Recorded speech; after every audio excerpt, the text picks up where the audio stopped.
नमस्कार दोस्तों, स्वागत है यूट्यूब चैनल गोकुल स्टडी में। और कैसे हैं आप लोग? एकदम अच्छे होंगे, एकदम बढ़िया होंगे और पढ़ाई आपकी बढ़िया चल रही होगी। कमेंट बॉक्स में आप लोग लिखना कि वीडियो आपको कैसा लगा और कंप्लीट ही वीडियो आप लोग देखा करो ताकि चीज़ें आपको सीखने के लिए मिले। आज हम लोग बात करने वाले हैं जो राज्यपाल की बची हुई शक्ति हैं उनके बारे में। तो हम लोग कार्यपालिका शक्ति पढ़ चुके हैं राज्यपाल की, व्यवस्थापिका शक्ति पढ़ चुके हैं राज्यपाल की और वित्तीय शक्तियों के बारे में हम लोग पढ़ चुके हैं। आज हम लोग बात करेंगे राज्यपाल की न्यायिक शक्तियों के बारे में और उसके बाद हम लोग बात करेंगे जैसे अलग अलग राज्य के बारे में क्या क्या प्रावधान राज्यपाल के संबंध में देखने के लिए मिलते हैं। चाहे गुजरात राज्य हो, चाहे महाराष्ट्र राज्य हो, चाहे नागालैंड राज्य हो, चाहे असम राज्य हो, चाहे आंध्र प्रदेश राज्य हो, चाहे कर्नाटक राज्य हो, इन सभी राज्यों के संबंध में क्या क्या प्रावधान देखने के लिए राज्यपाल के लिए मिलते हैं और किस अनुच्छेद में उनका प्रावधान देखने के लिए मिलता है, यानी राज्यपाल क्या क्या विशेष वहाँ पर कर सकते हैं। तो किस अनुच्छेद में उनका प्रावधान देखने के लिए मिलता है, उन सभी की हम लोग बात करेंगे। तो पहले हम लोग पढ़ते हैं राज्यपाल की न्यायिक शक्तियों के बारे में। ध्यान देना, और मोस्ट इम्पोर्टेंट पॉइंट हैं ये अपने। और सेम पावर्स जैसे हम लोग हाई कोर्ट की हमने पढ़ी थी राज्यपाल की, सेम वही पावर्स हमें वापस पढ़नी है क्योंकि सिस्टमेटिक वे से हम लोग पढ़ रहे हैं। तो इसलिए मैं आपको दोबारा लिखवा देता हूँ, नहीं तो हम लोग पढ़ ही चुके हैं। जैसे 217 आर्टिकल की हम लोग बात करें, हटाने के संबंध में वहाँ प्रावधान दिया गया है और 217 आर्टिकल में ही प्रावधान देखने के लिए मिलता है कि किसी भी हाई कोर्ट में यदि न्यायाधीश की नियुक्ति की जानी है तो वहाँ पर उस राज्य के राज्यपाल के साथ परामर्श किया जाता है। तो हम लोग पढ़ेंगे पहले न्यायिक शक्तियों के बारे में। न्यायिक शक्तियाँ,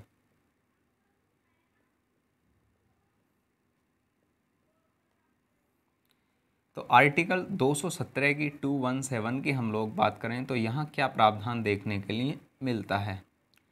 जैसे हम लोग यहाँ पर बात करें तो इसमें प्रावधान किया गया है कि जिस हाई कोर्ट में न्यायाधीश की नियुक्ति की जानी है उस राज्य के राज्यपाल के साथ परामर्श अवश्य किया जाता है। ऐसा प्रावधान आर्टिकल 217 में देखने के लिए मिलता है।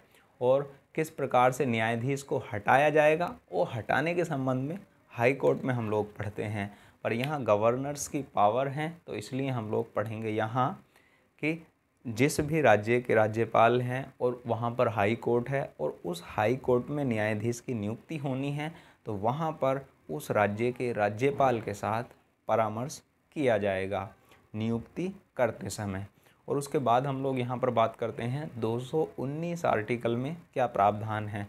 तो 219 आर्टिकल में राज्यपाल के द्वारा न्यायाधीशों को शपथ दिलाए जाने का उल्लेख देखने के लिए मिलता है, यानी राज्यपाल के द्वारा न्यायाधीश को शपथ दिलाई जाती है या राज्यपाल के द्वारा कोई भी अधिकृत व्यक्ति जिसको राज्यपाल कह दें वह व्यक्ति क्या दिलाएगा, शपथ न्यायाधीशों को दिलाने का कार्य करता है। तो हम लोग बात करते हैं आर्टिकल 217 में क्या प्रावधान है। उच्च न्यायालय में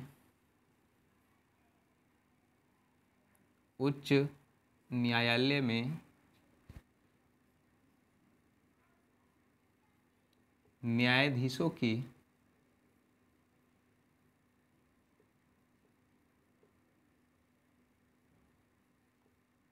नियुक्ति करते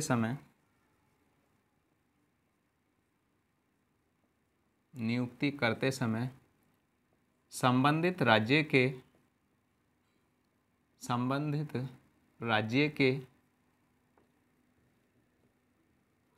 राज्यपाल के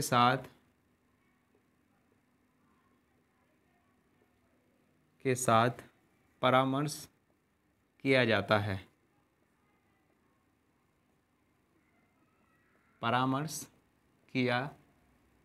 है। ऐसा प्रावधान आर्टिकल 217 में देखने के लिए मिलता है। और इनकी शपथ की हम लोग बात करें कि राज्यपाल के द्वारा शपथ दिलाई जाती है तो कहाँ प्रावधान देखने के लिए मिलता है, तो तो आर्टिकल 219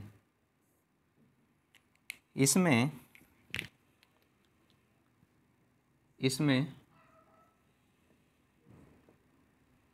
राज्यपाल या राज्यपाल के द्वारा अधिकृत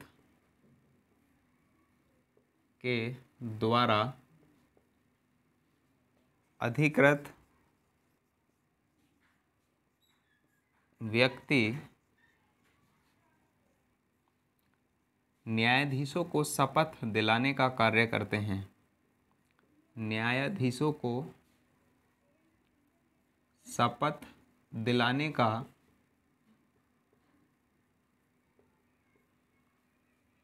कार्य करते हैं।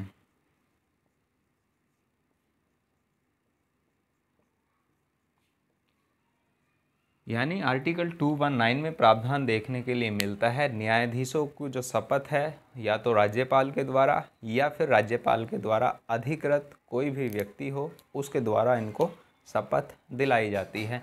ये प्रावधान यहाँ पर देखने के लिए मिलता है।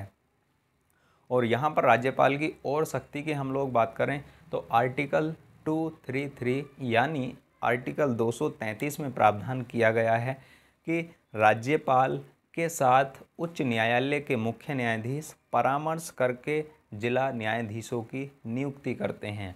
यानी जिला न्यायाधीशों की नियुक्ति राज्यपाल के द्वारा की जाएगी और राज्यपाल किसके साथ परामर्श या उच्च न्यायालय के मुख्य न्यायाधीश किसके साथ परामर्श करते हैं तो राज्यपाल के साथ परामर्श करके क्या की जाती है, जिला न्यायाधीशों की नियुक्ति की जाती है।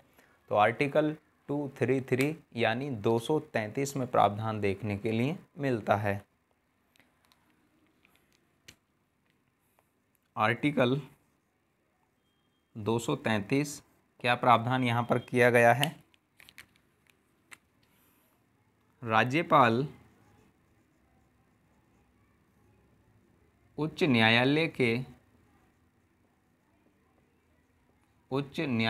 के मुख्य न्यायाधीश के साथ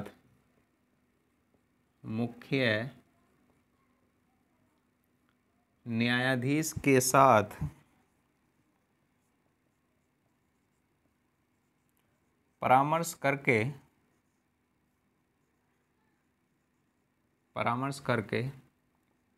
जिला न्यायाधीशों की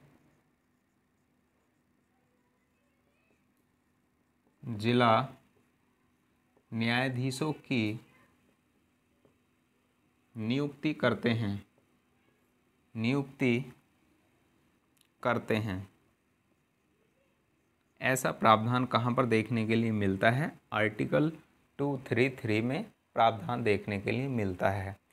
जिला न्यायाधीशों के अलावा जो अन्य न्यायिक सेवा के अधिकारी होते हैं उनकी नियुक्ति राज्यपाल के द्वारा ही की जाती है और वहाँ पर मुख्य न्यायाधीश यानी उच्च न्यायालय के मुख्य न्यायाधीश के साथ परामर्श के साथ साथ जो स्टेट पीएससी होती है उसके साथ भी परामर्श किया जाता है। जो अन्य न्यायिक सेवा के अधिकारी होते हैं जिला न्यायाधीश के अलावा। पहले आप लोग इसका स्क्रीनशॉट लीजिए, फिर हम लोग उसकी बात करते हैं कि कहाँ पर प्रावधान देखने के लिए मिलता है।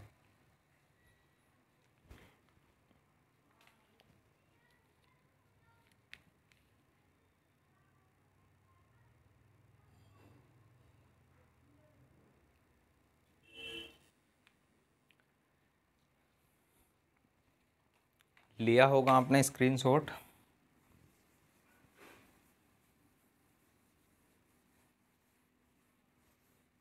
और कंप्लीट ही वीडियो आप लोग देखा करो ताकि चीज़ें वहाँ पर आपको सीखने के लिए मिलेंगी।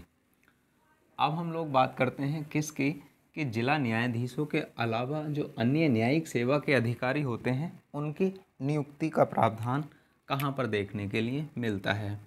तो आर्टिकल नंबर 234 यानी 234 आर्टिकल में जब आप लोग देखोगे तो वहाँ पर प्रावधान किया गया है कि जो जिला न्यायाधीशों के अलावा अन्य न्यायिक सेवा के अधिकारी होते हैं उनकी नियुक्ति उच्च न्यायालय के मुख्य न्यायाधीश के साथ परामर्श करके और राज्य लोक सेवा आयोग के साथ परामर्श करके राज्यपाल नियुक्ति करते हैं।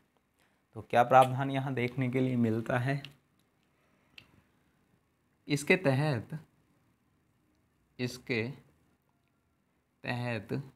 राज्यपाल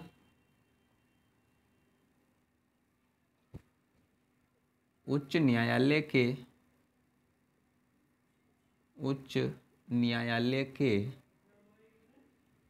के साथ साथ राज्य लोक सेवा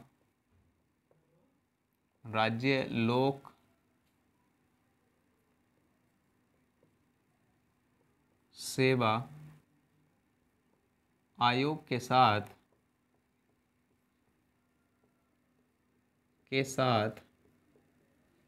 परामर्श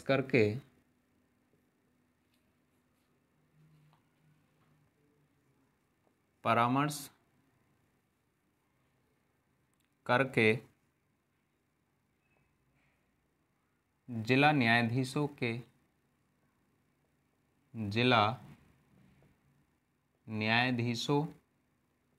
के अलावा अन्य न्यायिक सेवा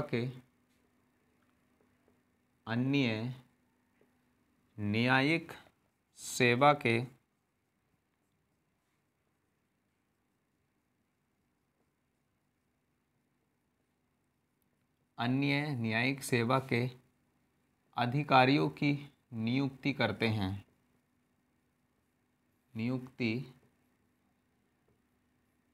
हैं। ऐसा प्रावधान यहाँ पर देखने के लिए मिलता है। यानी न्यायिक सेवा के जो अधिकारी होते हैं जिला न्यायाधीश के अलावा वहाँ पर राज्यपाल के द्वारा ही उनकी नियुक्ति की जाती है, पर उसके संबंध में परामर्श किसके साथ किया जाएगा? उच्च न्यायालय के मुख्य न्यायाधीश प्लस राज्य लोक सेवा आयोग के साथ। और उसके बाद हम लोग यहाँ पर बात करते हैं राज्यपाल की शक्तियों के बारे में कि राज्यपाल को जैसे स्वयं विवेकीय शक्ति की हम लोग बात करते हैं या फिर क्षमादान की शक्ति की हम लोग बात करते हैं, तो वहाँ पर कहाँ प्रावधान देखने के लिए मिलता है? यानी जब आप लोग संविधान का आर्टिकल 161 पढ़ोगे तो वहाँ पर राज्यपाल की क्षमादान की शक्तियों का उल्लेख देखने के लिए मिलता है। यानी राज्यपाल किसी भी व्यक्ति की सज़ा को कम कर सकते हैं, उसकी प्रकृति बदल सकते हैं और वहाँ पर उसकी सज़ा को माफ़ भी कर सकते हैं। लेकिन राज्यपाल के द्वारा मृत्यु दंड को पूर्णतः समाप्त नहीं किया जा सकता। ये राज्यपाल के संबंध में देखने के लिए मिलता है। जबकि राष्ट्रपति मृत्यु दंड को भी पूर्णतः माफ़ कर सकते हैं। ऐसा प्रावधान यहाँ पर देखने के लिए मिलता है। तो वहाँ पर हम लोग बात करते हैं आर्टिकल 161 क्षमादान की शक्तियों के बारे में। आर्टिकल 161 राज्यपाल की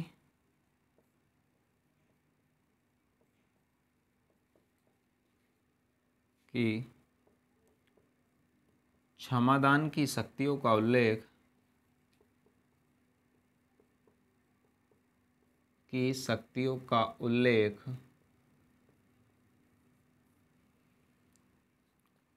इसमें किया गया है।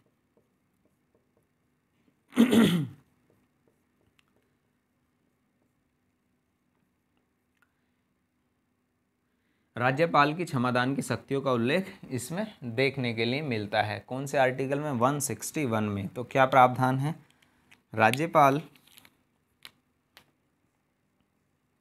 राज्यपाल किसी भी व्यक्ति की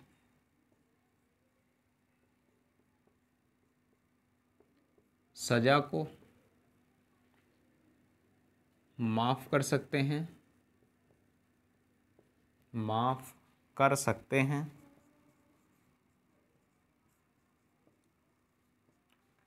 उसकी सज़ा को कम कर सकते हैं, सज़ा को कम कर सकते हैं तथा उसकी सज़ा की प्रकृति बदल सकते हैं, प्रकृति बदल सकते हैं। ऐसा प्रावधान यहाँ पर राज्यपाल के संबंध में देखने के लिए मिलता है। और राज्यपाल के संबंध में यहाँ पर यह भी प्रावधान किया गया है कि राज्यपाल मृत्यु दंड को पूर्णतः माफ़ नहीं कर सकते हैं। तो पहले आप लोग इसका स्क्रीनशॉट लीजिए, फिर हम लोग बात करते हैं उसकी अगले पॉइंट की।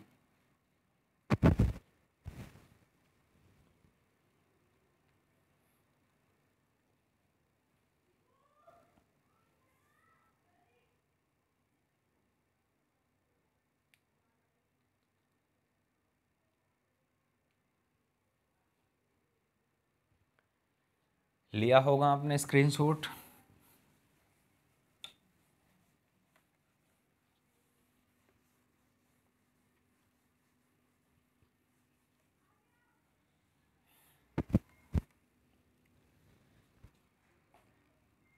राज्यपाल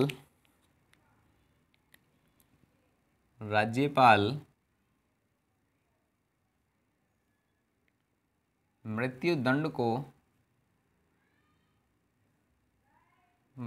दंड को पूर्णतः माफ़ नहीं कर सकते हैं, नहीं कर सकते हैं। ऐसा प्रावधान यहाँ पर देखने के लिए मिलता है। यानी राज्यपाल पूर्णतः सज़ा को माफ़, जो मृत्यु दंड उसको मिला है उसको नहीं कर सकते हैं, यानी मृत्यु दंड को माफ़ नहीं कर सकते हैं। राष्ट्रपति मृत्यु दंड को भी क्षमा कर सकते हैं। ये प्रावधान राष्ट्रपति के संबंध में देखने के लिए मिलता है। और हम लोग शक्तियों की बात करें तो राज्यपाल की और आर्टिकल 163 में स्वयं विवेकीय शक्तियों का भी प्रावधान देखने के लिए मिलता है। आर्टिकल 163 इसके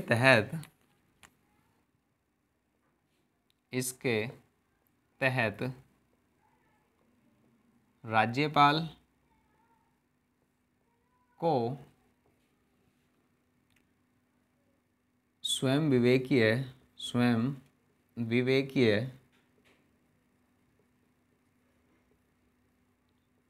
शक्ति प्राप्त है।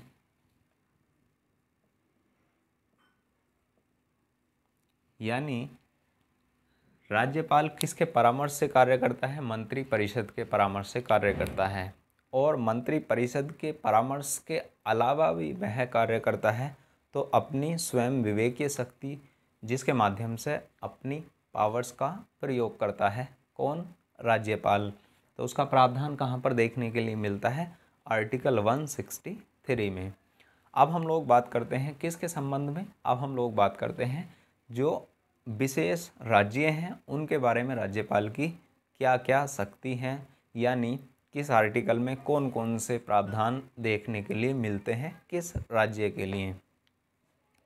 तो आर्टिकल 370 की हम लोग बात करें तो आर्टिकल 370 को तो समाप्त कर दिया गया है। और आर्टिकल 371 में अलग अलग राज्यों के बारे में प्रावधान देखने के लिए मिलते हैं। तो आर्टिकल 370 को तो आप लोग लिखेंगे निरसित, यानी समाप्त कर दिया गया है। आर्टिकल 370 निरसित, इसको हम बोलते हैं निरसित या फिर समाप्त कर देना। अब हम लोग बात करेंगे आर्टिकल 371 में अलग अलग राज्यों के बारे में क्या क्या प्रावधान किए गए हैं। तो पहले आप लोग इसका स्क्रीनशॉट ले लीजिए, फिर हम लोग बात करेंगे नेक्स्ट प्रावधान की।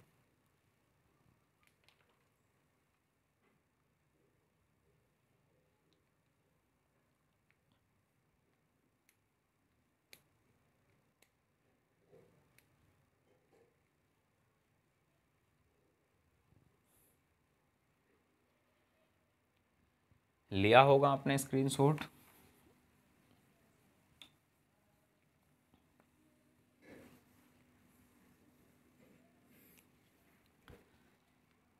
तो क्या क्या प्रावधान हैं, देखो आर्टिकल नंबर 371 की हम लोग बात करें तो वहाँ पर अलग अलग राज्य के लिए अलग अलग प्रावधान किए गए हैं। जैसे हम लोग यहाँ पर बात करते हैं महाराष्ट्र राज्य के लिए, तो महाराष्ट्र का जो विदर्भ का क्षेत्र है, विदर्भ और मराठवाड़ा का जो क्षेत्र है महाराष्ट्र का, उसमें, तथा गुजरात के जो कच्छ वाला क्षेत्र है वहाँ पर विकास मंडलों की स्थापना राष्ट्रपति अध्यादेश के माध्यम से या राष्ट्रपति अपने आदेश के माध्यम से वहाँ विकास मंडलों की स्थापना कर सकते हैं। और ये सभी कार्य किसके द्वारा किए जाएंगे, तो राज्यपाल के द्वारा किए जाएंगे। ऐसा प्रावधान आर्टिकल 371 में देखने के लिए मिलता है। यानी जो पिछड़े हुए क्षेत्र हैं, जैसे मैंने बात की है महाराष्ट्र के विदर्भ, और उसके बाद हम लोग यहाँ पर बात करें मराठवाड़ा क्षेत्र की, और गुजरात में कच्छ का जो क्षेत्र है, कच्छ का रण, और उसके बाद सौराष्ट्र एक क्षेत्र है गुजरात में ही, तो वहाँ विकास मंडलों की स्थापना राष्ट्रपति आदेश के द्वारा राज्यपाल करते हैं। तो आर्टिकल 371 में ऐसा प्रावधान देखने के लिए मिलता है। तो क्या प्रावधान है, महाराष्ट्र के विदर्भ व मराठवाड़ा तथा गुजरात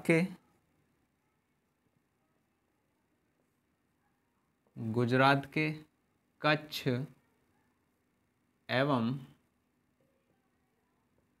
सौराष्ट्र भाग में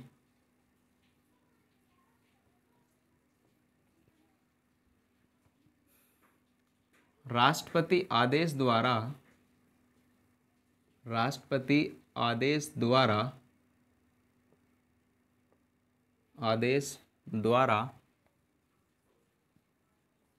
राज्यपाल विकास मंडलों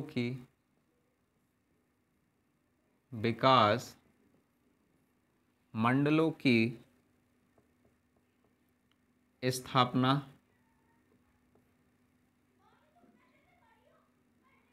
कर सकते हैं या करते हैं। ऐसा प्रावधान यहाँ पर देखने के लिए मिलता है आर्टिकल 371 में। अलग अलग राज्यों के लिए अलग अलग प्रावधान वहाँ पर किए गए हैं, इस बात को आप लोग याद रखना। और उसके बाद हम लोग यहाँ पर बात करें आर्टिकल 371 ए की। आर्टिकल 371 ए, इसमें क्या प्रावधान देखने के लिए मिलता है, तो यहाँ पर प्रावधान किया गया है नागालैंड राज्य के लिए। यानी नागालैंड के राज्यपाल को नागालैंड राज्य के लिए विशेष दायित्व दिए गए हैं कानून व्यवस्था के संबंध में। तो वहाँ पर क्या प्रावधान है, नागालैंड राज्य के लिए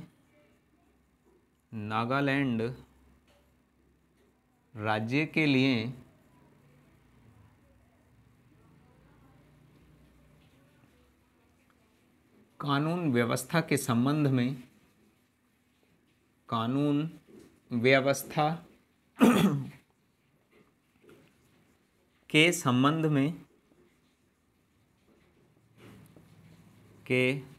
में विशेष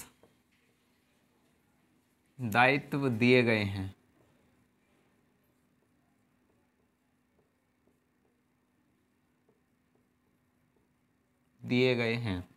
नागालैंड में ही क्यों दिए गए हैं, क्योंकि यह एक तटीय, यानी उसकी हम लोग बात करें चीन से लगा हुआ राज्य है, तो वहाँ पर आतंकवादी घटनाओं से निपटने के लिए ऐसा प्रावधान वहाँ के राज्यपाल के लिए किया गया है कि कानून व्यवस्था के संबंध में विशेष कानून बना सकते हैं, व्यवस्था कर सकते हैं, कौन, राज्यपाल।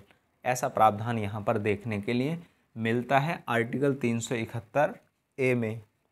और उसके बाद हम लोग यहाँ पर बात करें आर्टिकल 371 में, अब मैं राज्यों के नाम लिखूंगा यहाँ पर कि किस राज्य के लिए क्या क्या प्रावधान हैं, यानी कौन से में क्या प्रावधान है। वहाँ पर कानून व्यवस्था को, वहाँ की संस्कृति को बनाए रखने के लिए ये विशेष प्रावधान दिए गए हैं। या तो पिछड़ा हुआ क्षेत्र है, या वहाँ की संस्कृति है, या फिर वहाँ की कानून व्यवस्था है, उसको बनाए अच्छे से रखने के लिए ही ऐसे प्रावधान संविधान में किए गए हैं।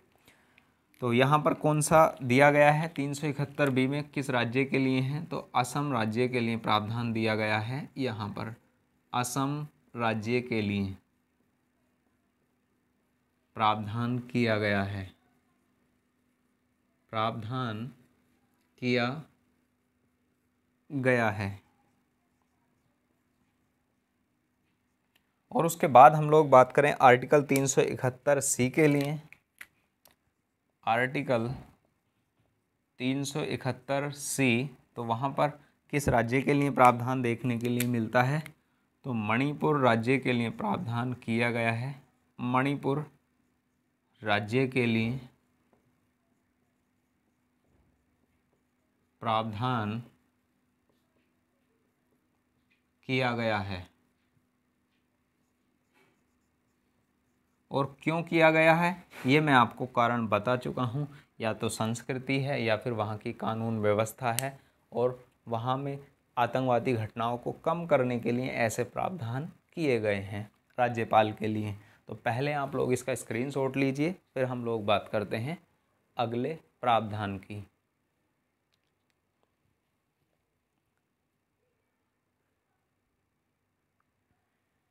लिया होगा आपने स्क्रीनशॉट।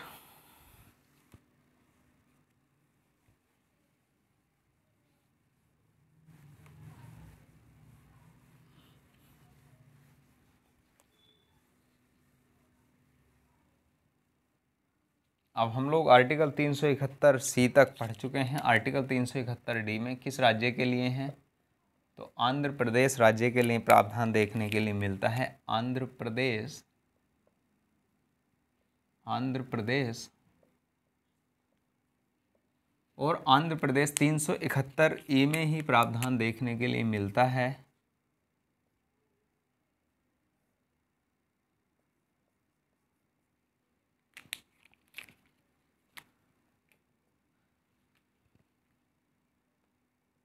आंध्र प्रदेश राज्य में केंद्रीय विश्वविद्यालय की, केंद्रीय विश्वविद्यालय की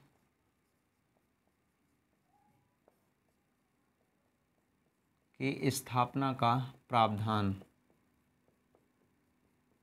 वहाँ पर केंद्रीय विश्वविद्यालय स्थापित किया जा सकता है राज्यपाल के द्वारा राष्ट्रपति आदेश पर।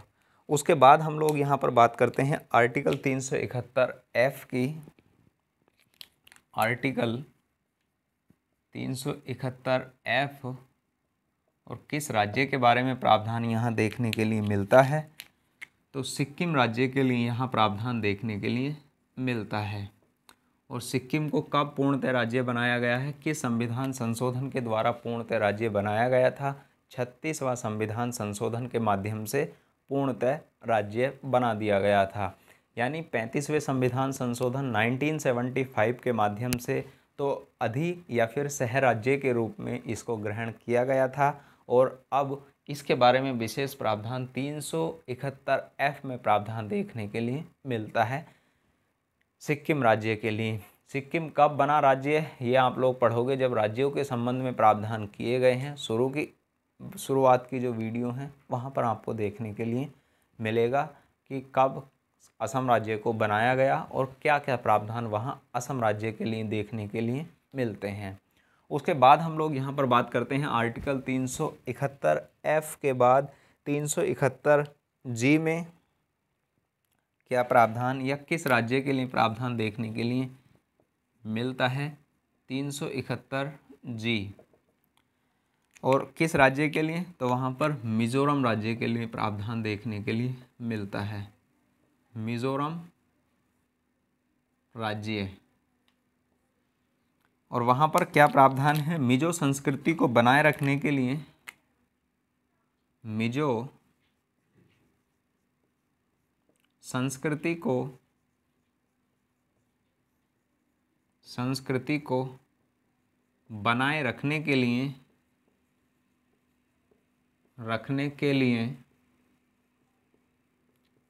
53वें संविधान संशोधन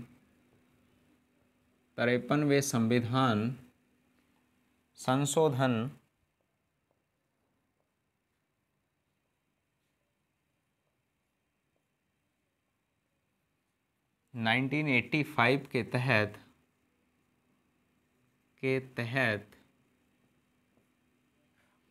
यहाँ की संस्कृति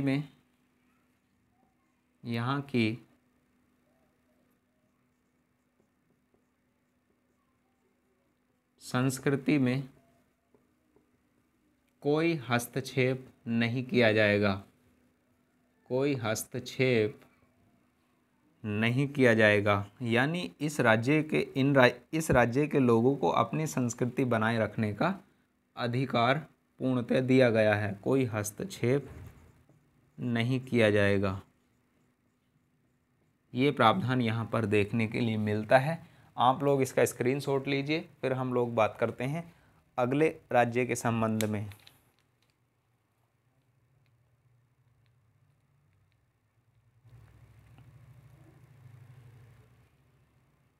लिया होगा आपने स्क्रीनशॉट।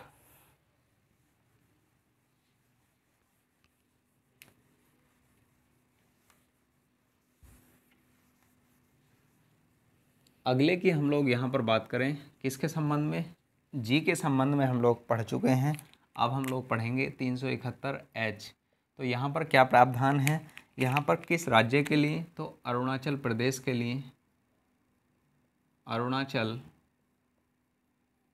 प्रदेश के लिए प्रावधान किया गया है।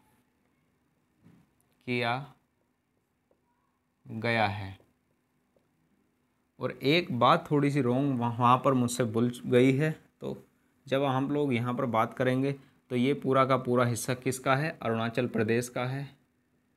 अरुणाचल प्रदेश का पूर्वोत्तर राज्यों की हम लोग बात करें, और उसके बाद नीचे किस राज्य का उल्लेख है यहाँ पर मिलता है नागालैंड का। नागालैंड। तो अधिकतम सीमा किसके पास है, चीन की अरुणाचल प्रदेश के साथ है। तो वहाँ पर मैंने नागालैंड के लिए आपसे बोल दिया था, तो वहाँ इसको अधिकतम सीमा अरुणाचल प्रदेश के साथ है। तो आप लोग मैप में खुद भी देख सकते हैं इस प्रावधान को। तो अब हम लोग बात करते हैं नेक्स्ट। और ये प्रावधान कब किया गया था, 55वें संविधान संशोधन 1985 के माध्यम से। इसमें लिखना चाहो तो आप लोग लिख लेना, 55वां संविधान संशोधन 1985 के माध्यम से ऐसा किया गया था। उसके बाद हम लोग यहाँ पर बात करें आर्टिकल 371I और किस राज्य का प्रावधान यहाँ पर देखने के लिए मिलता है, तो गोवा राज्य के लिए विशेष प्रावधान। और कब किया गया था, 56वें संविधान संशोधन के माध्यम से। 56वें संविधान संशोधन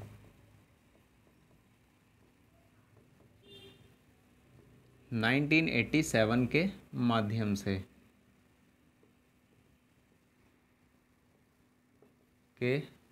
से ऐसा प्रावधान यहाँ पर देखने के लिए मिलता है। और उसके बाद हम लोग यहाँ पर बात करें अगले की 371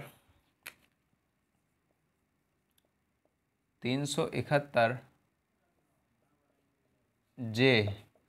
और किस राज्य के लिए प्रावधान देखने के लिए मिलता है, कर्नाटक राज्य के लिए। कर्नाटक राज्य और कब जोड़ा गया? 98वें संविधान संशोधन के माध्यम से। 98वें संविधान संशोधन से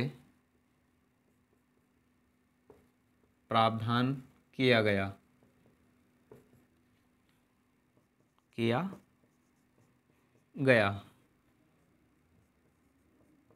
ऐसे प्रावधान यहाँ पर देखने के लिए मिलते हैं। अलग अलग राज्यों के लिए अलग अलग विशेष प्रावधान यहाँ पर दिए गए हैं। कैसा लगा वीडियो आपको? कमेंट बॉक्स में आप लोग लिखना। यदि आपको लगता है क्वालिटी कंटेंट एकदम बेस्ट है तो आप लोग इसको शेयर कर सकते हैं, और कंप्लीट ही वीडियो आप लोग देखोगे तो ही चीज़ें आपको सीखने के लिए मिलेंगी। पढ़ते रहिए, मस्त रहिए, ज़बरदस्त रहिए। Thank you, all the best. मिलते हैं फिर नेक्स्ट वीडियो में।